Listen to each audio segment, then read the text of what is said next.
And you can imagine it as an emotional abuser as just being like this relentless hiker who's always pushing and prodding just to see how far they can go. The word no is like a foreign language to them. And then is it a soft no? Is it a hard no? They just keep poking and poking and poking. Just gauging their terrain, seeing what kind of power and what kind of control they can exert. It's a game of manipulation, a game where they use every single trick in the book just to bend you to their will.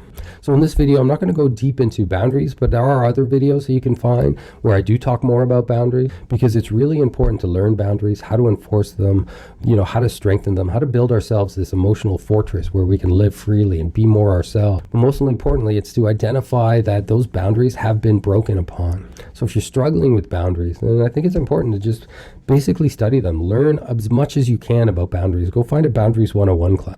And for me, like what I found in my own personal life was that boundary setting was just a game changer. And I think I used to have like this small vague notion of what a boundary was, but I had little to no way of reinforcing them or enforcing them.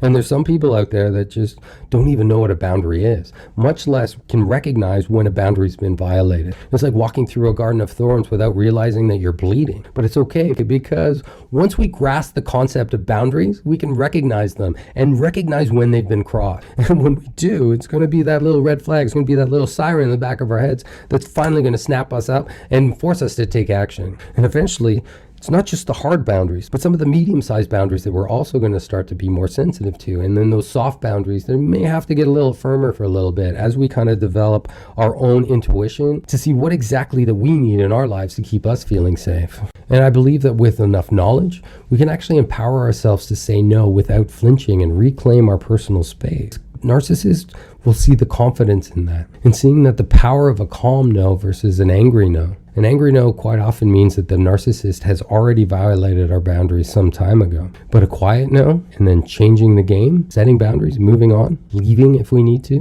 just not getting sucked into the battleground. Hope you like this clip on emotional abuse. The link to the full video is in the descriptions. Please like and follow.